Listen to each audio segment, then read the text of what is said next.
तो ओके बच्चों, चलो स्टार्ट करते हैं हम लोग जो है वेक्टर। तो अभी हम लोग यहाँ से पढ़ेंगे वेक्टर एनालिसिस, ठीक है। Okay okay okay Mansi, very good very good. तो देखो यहाँ से अभी स्टार्ट, आज अपना लेसन है जो है स्केलर्स, टॉपिक है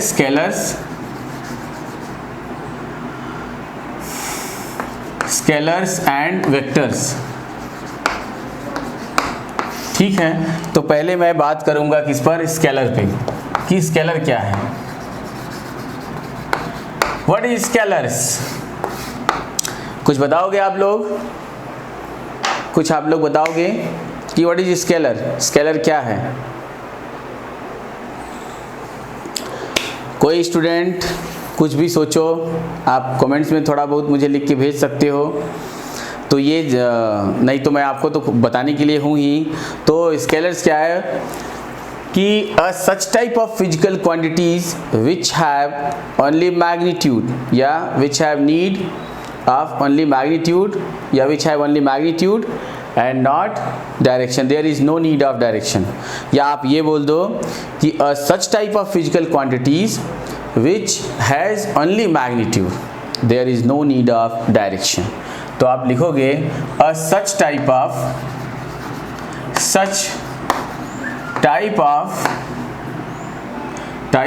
physical quantities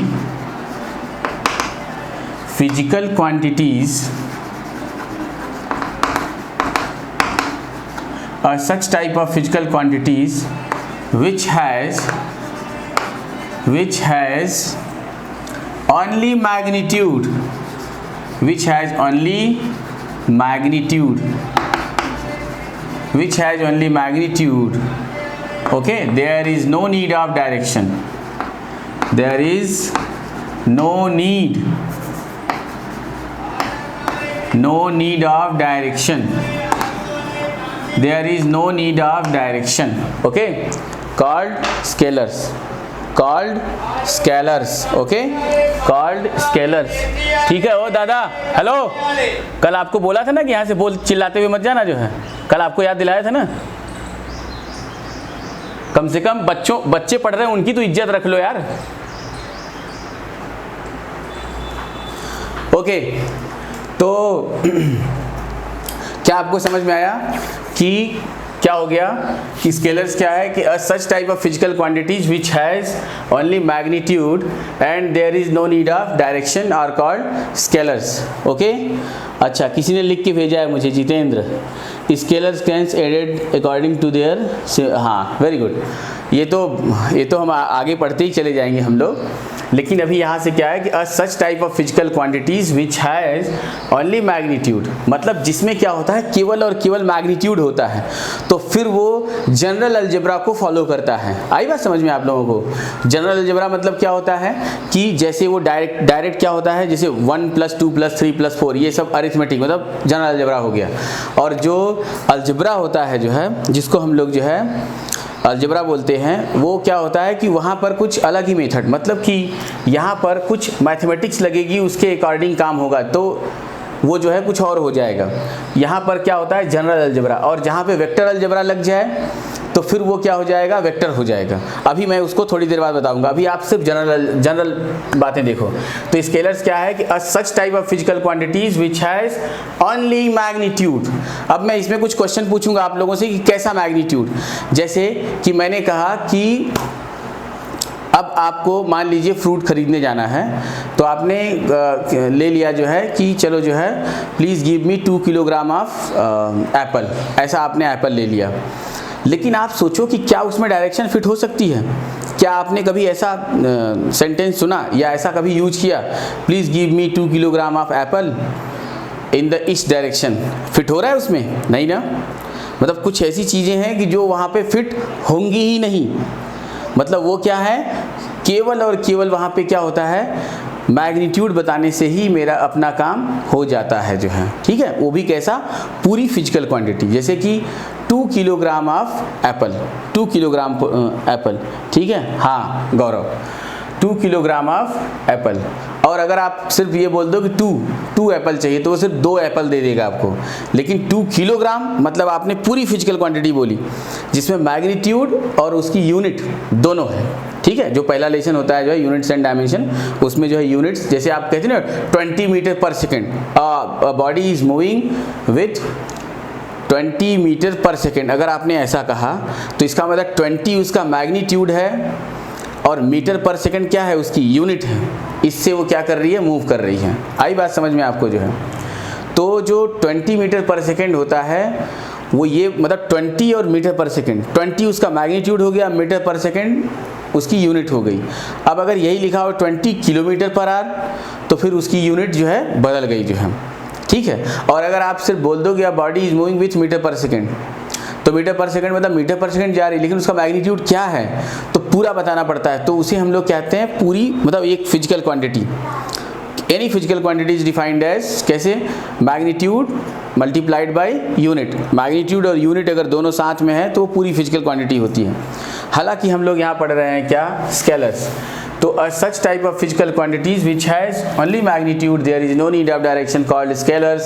For example, mass, length, time, ठीक है, इलेक्ट्रिक पोटेंशियल एक्सेट्रा, ऐसा dot dot of so on. तो आप लोग एग्जांपल में लिख लेना mass, length, time, okay. Current भी स्केलर ही होता है, electric potential etceteras, okay, are called scalars, okay. Next है, अभी आप न्यू हेडिंग बनाएंगे वेक्टर्स। अब हम लोग नई हेडिंग पे बात करेंगे वेक्टर पे। What is vector? ठीक है, अब बात करूंगा मैं वेक्टर पे।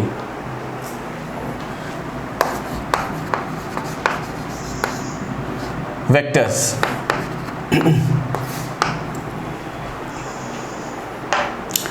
अब देखो वेक्टर की बात करते हैं। अब आप देखो जो कुछ उसमें रह गया था वो इसमें ऐड हो जाएगा। तो आप क्या बताओगे, बिल्कुल वैसे ही जैसे आपने स्केलर को डिफाइन किया कि such type of physical quantities which has magnitude as well as direction, are called vectors। तो आप लिखो, नोट डाउन करो, such type of physical quantities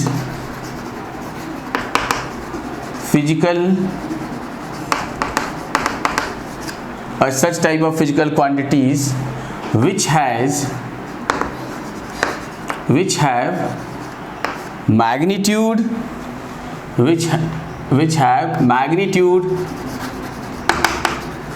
have magnitude as well as direction, या which have magnitude and direction both, ठीक है, which have magnitude and direction both,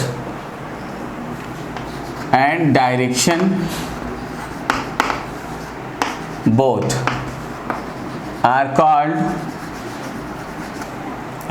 vectors, ठीक है। उसे हम लोग क्या कहते हैं, वेक्टर कहते हैं, ठीक है। देखो यहाँ से आपने क्या समझा कि such type of physical quantities which have magnitude and direction both are called vectors, उसे हम लोग क्या बोलेंगे, वेक्टर बोलेंगे, ठीक है। तो आपको समझ में आया। तो it is generally denoted by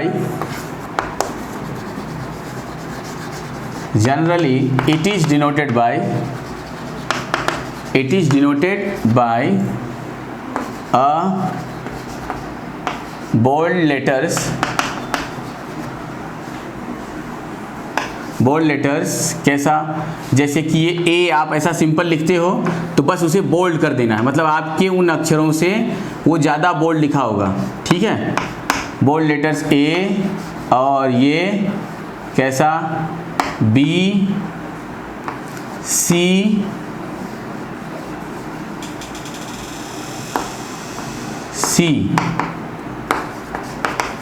etcetera, okay.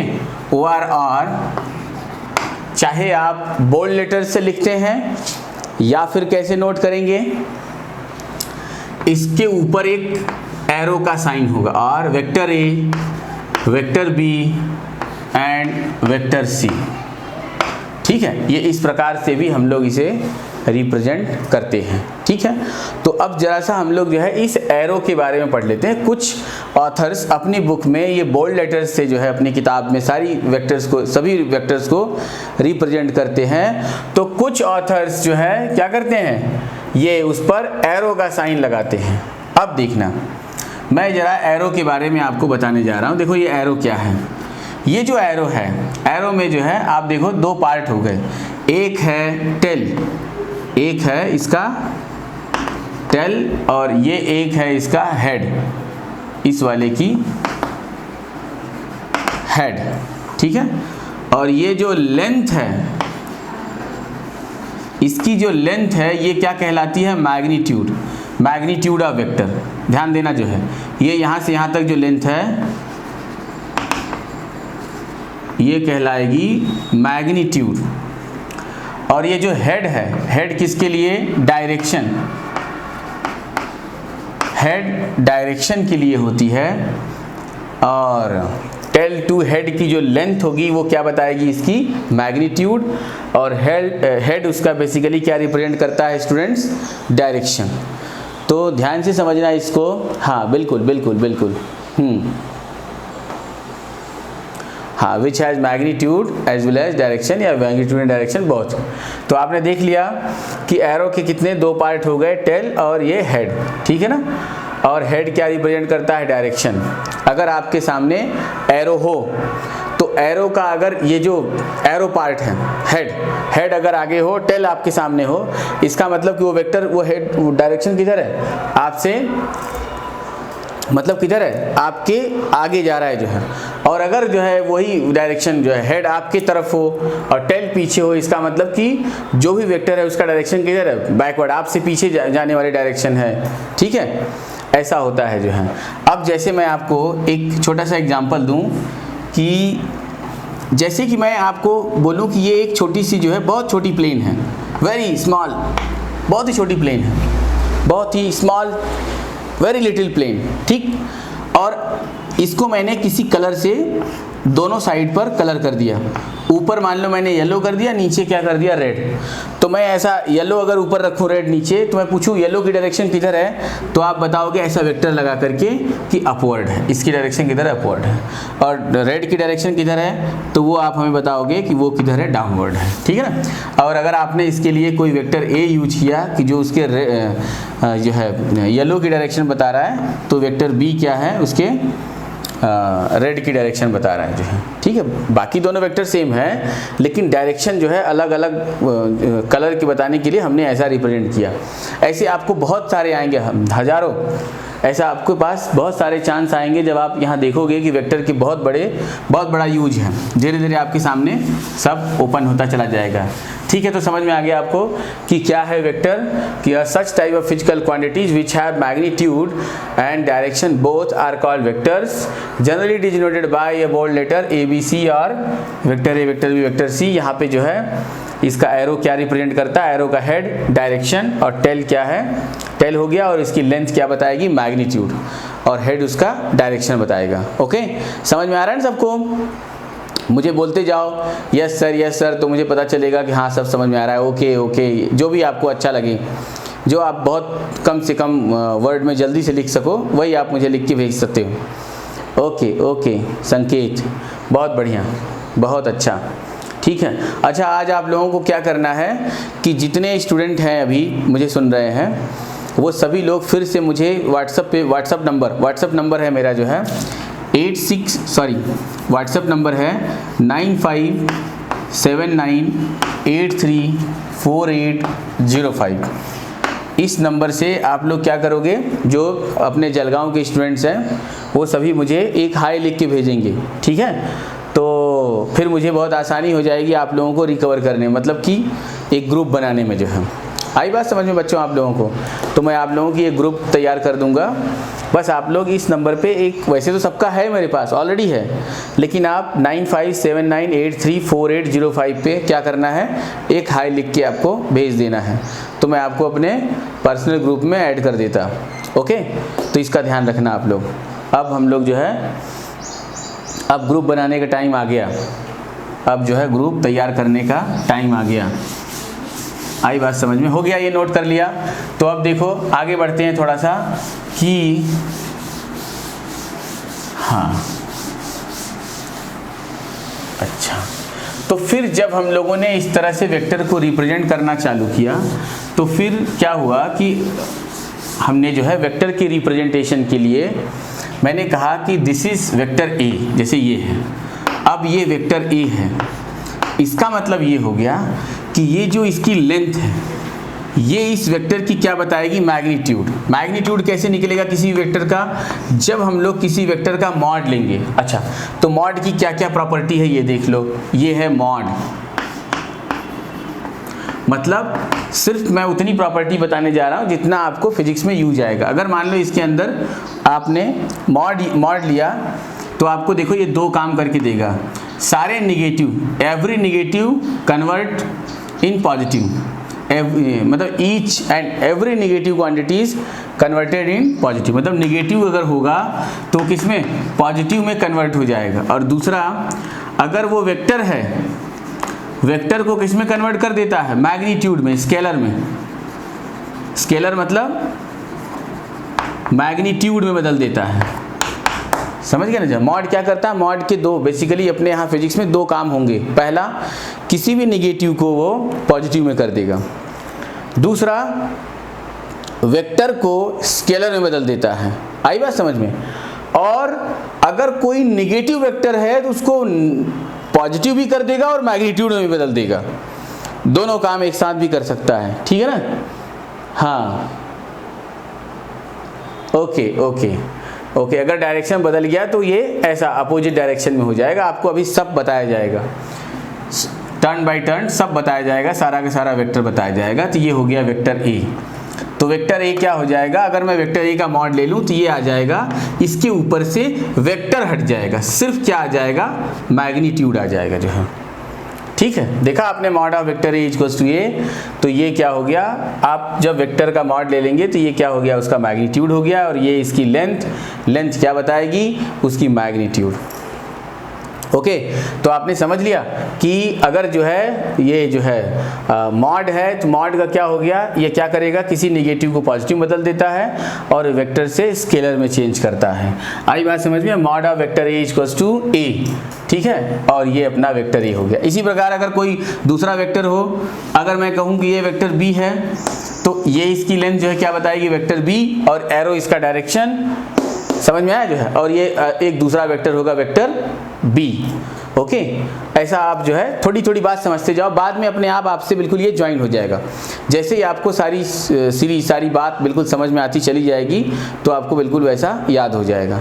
अब मैं बात करूंगा जो है एडिशन ऑफ वेक्टर्स पे। नेक्स्ट है addition of vectors. Your next heading is addition of vector. Addition of vectors. Okay, your new heading is addition of vectors. तो students आप लोग देखो, क्योंकि ये मैं घर से पढ़ा रहा हूँ तो ये जो है घर तो बिल्कुल कॉलोनी में है और ये कॉलोनी से रोड गई है। तो जब देखो तो कोई केला बेच रहा है, कोई सब्जी बेच रहा है, कोई कुछ भी बेच रहा है, गाड़ी वाला भी जा रहा है, कूड़ा कचरा वाला वो भी गाना बजा रहा है। बट यू डोंट वरी, हम लोग जो है पढ़ते रहेंगे, कोई फ़र्क नहीं पड़ता। तो देखो जो है यहाँ से अभी है एडिशन ऑफ वेक्टर्स। ये हो गया एडिशन ऑफ वेक्टर्स। अब एडिशन ऑफ वेक्टर्स में पहला हम लोग फर्स्ट मेथड लेंगे, triangle method. Addition of vector by triangle method. Triangle method, ठीक है। तो पहले मैं इसमें बहुत लंबी चौड़ी गाथा नोट कराता था, फिर मैंने पाया कि कोई फ़ायदा नहीं है, स्टूडेंट सीख जाते हैं। ठीक है गौरव, ओके। क्या बताया, क्या पूछा? Can vectors negative? हाँ भाई, निगेटिव वेक्टर मतलब कोई भी वेक्टर है वो पॉजिटिव है, उसकी डायरेक्शन को अपोजिट कर दो, उलट दो तो वेक्टर क्या हो जाएगा, नेगेटिव भी हो जाएगा। वेक्टर ही ऐसा है जो है क्या हो जाता है, ये नेगेटिव भी रहता है। नेगेटिव साइन ये बताता है कि वो अपने से अपोजिट डायरेक्शन को जा रही है, उसकी जो मेन डायरेक्शन थी वो इन्वर्ट करके अपोजिट कर दी गई है। तो आपने देखा ट्रायंगल मेथड। ट्रायंगल मेथड क्या है, अब यहाँ आप इमेजिन करो कि there are two vectors, this is your vector A, ये आपका वेक्टर ए है और ये आपका वेक्टर बी है। दिख रहा है ना स्टूडेंट सबको, ऐसे दो वेक्टर्स हैं और मैं बोलूं कि इन दोनों को आप ऐड करो with the help of triangle method. Triangle method से आप इन दोनों को ऐड करो तो बहुत ही अच्छा।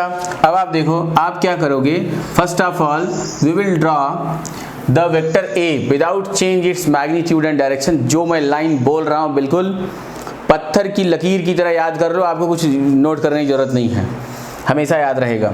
तो क्या हो गया, मैंने कहा कि first of all we will draw the vector A without change its magnitude and direction. बिना मैग्नीट्यूड और डायरेक्शन को चेंज किए पहले मैंने जो है वेक्टर ए को ड्रॉ किया, ठीक है। अब now we will connect the tail of vector B to the head of vector A. देखो इधर without change its magnitude and direction, बिना b के मैग्नीट्यूड और डायरेक्शन को चेंज किए उसके टेल को वेक्टर a के हेड से क्या कर देंगे, कनेक्ट कर देंगे। ये लो, ये मैंने कनेक्ट कर दिया। तो अब आपको समझ में आ गया कैसे। पहले हम लोग वेक्टर a को ड्रॉ करेंगे बिना मैग्नीट्यूड और डायरेक्शन को चेंज किए बगैर, फिर b के टेल को वेक्टर a के हेड से कनेक्ट करेंगे बिना मैग्नीट्यूड डायरेक्शन चेंज किए।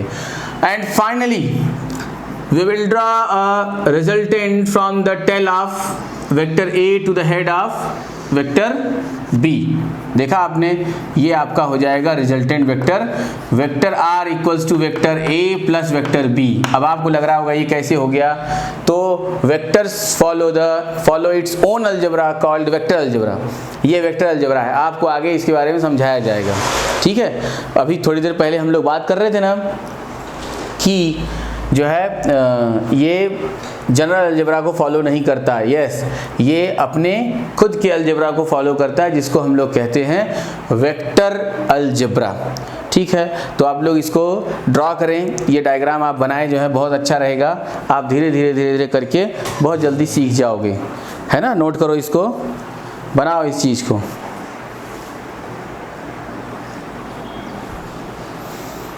ओके, हो गया, बना लिया आपने। ऐसा ही मैं आपको कोई और एग्जांपल दे दूं, कोई और एग्जांपल देता हूं। देखो एग्जांपल क्या है कि मैंने आपको एक और एग्जांपल दिया। कैसे, मैंने कहा कि P में आपको Q को ऐड करना है, P में Q को, और P कैसे है, ऐसे है, ये है वेक्टर P और ये है वेक्टर Q, ये है वेक्टर Q, ठीक। अब इन दोनों वेक्टर्स को हमें आपको क्या करना है, ऐड करना है। तो चलो फिर ऐड कर लेते हैं। तो देखो ज़रा सा यहाँ से, ये हो गया। पहले first of all we will draw the vector, first vector vector P, and then देखो P के बिना मैग्नीट्यूड और डायरेक्शन को चेंज किए बगैर, ठीक है ना, बिना मैग्नीट्यूड और डायरेक्शन को चेंज किए बगैर आप क्या करोगे, P को ड्रॉ करोगे। देखो P आपने ड्रॉ कर दिया, ये आपका हो गया वेक्टर P। अब वेक्टर Q, उसके बिना मैग्नीट्यूड और डायरेक्शन को चेंज किए बगैर हमने क्या किया, Q को ड्रॉ किया। देखा आपने, ये देखो, ये हो गया वेक्टर Q, ठीक है।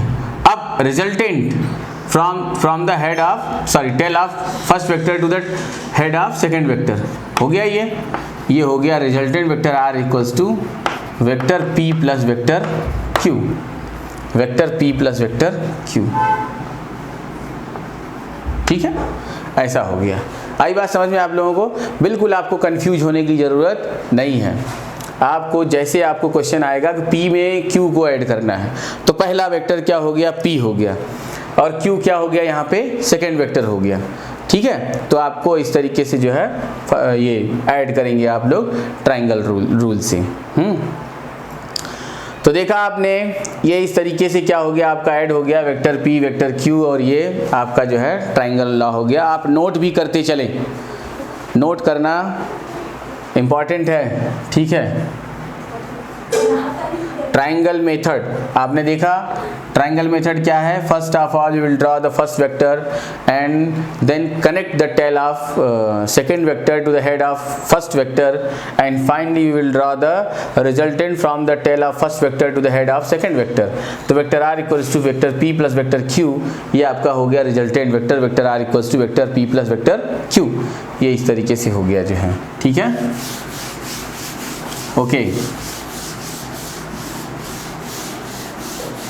तो आप लोग मुझे व्हाट्सअप करना आज मत भूलना, ऐसा हाई करके भेज देना, ओके, सभी स्टूडेंट जो हमें देख रहे हैं। अब देखो, अगर मैं आपको कुछ ऐसा एक टास्क दे दूं, कैसे दे दूं? मैं बोलूं कि ये अपना वेक्टर ए है और ये वेक्टर बी है और यहाँ पर ये वेक्टर सी है, और मैं आपसे क्वेश्चन पूछूं कि find its resultant vector with the help of triangle law, with the help of triangle rule. तो ट्रायंगल रूल क्या कहता है कि पहले हम दो वेक्टरों को लेंगे। तो हम लोगों ने क्या किया, इनके रिजल्टेंट को देखा। इनका रिजल्टेंट क्या आ गया? Vector A plus vector B.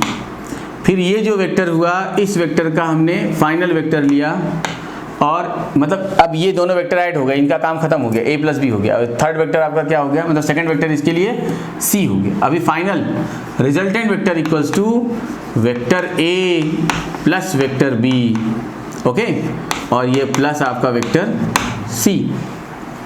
ऐसा मतलब R equals to vector A plus vector B plus vector C. इस तरीके से आपका जो है ये ऐड हो जाएगा। अगर मैंने ट्रायंगल रूल बोला तो, ट्रायंगल लॉ बोला तो, ओके, हो गया, कर लिया नोट सबने।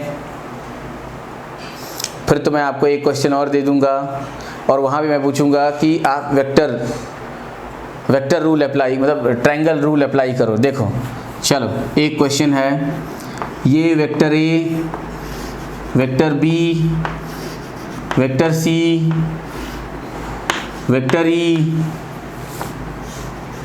Vector F. आप हमें रिजल्टेंट बताओ with the help of triangle law. आपको ड्रॉ करते आना चाहिए एक एक। पहले क्या करोगे, पहला दो, फिर उसके बाद वो, फिर उसके बाद वो, फिर उसके बाद ये फाइनल। तो आप अपनी नोटबुक पे खुद करो एक बार, ये सिर्फ आपकी प्रैक्टिस के लिए। मुझे पता है कि बहुत इजी है, बहुत इजी है, लेकिन फिर भी आप इसमें अपनी प्रैक्टिस करें। और फिर मैं आपको क्वेश्चन सॉल्व कराऊंगा जेईई मेंस एडवांस नीट के, तो फिर आप समझोगे वेक्टर की वैल्यू कि कितनी बड़ी वैल्यू है। समझ रहे हो ना? बहुत ही टफ इसके जो है, इसके भी क्वेश्चन काफ़ी टफ आते हैं। अभी तो ये शुरुआत है, अभी तो ये क्या है, शुरुआत है।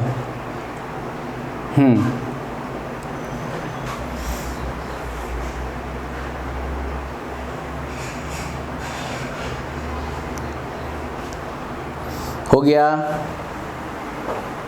हो गया, करते जाओ फटाफट।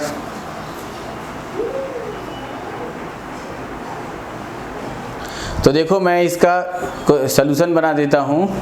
ये हो जाएगा, ठीक है, ये इसका सलूशन मैंने सॉल्व कर दिया। ये क्या हो जाएगा, a प्लस बी, फिर इसके बाद ये यहाँ पे एक वेक्टर है। अब देखो, ये इन दोनों का दोनों सॉल्व हो गया, a प्लस बी हो गया। अब a प्लस बी और ये c, तो ये क्या हो जाएगा, इसका vector a plus vector b और ये प्लस वेक्टर c हो गया। ये आपका वेक्टर आ गया, देखा आपने। फिर इसके बाद अब ये वेक्टर हो गया और e वेक्टर हो गया। तो जब आप लोग e को सॉल्व करोगे तो यहाँ आपको मिल जाएगा vector a plus vector b plus vector c, vector c के बाद मैंने e ले लिया था, प्लस वेक्टर e, और फाइनली ये आपका रिजल्टेंट वेक्टर, ये vector r। Vector r equals to ये हो जाएगा vector a plus vector b plus vector c plus vector e plus vector f। Okay, ये आपका आंसर होगा। तो आप इस बात को ध्यान से समझो। ओके, कर लिया? हो गया?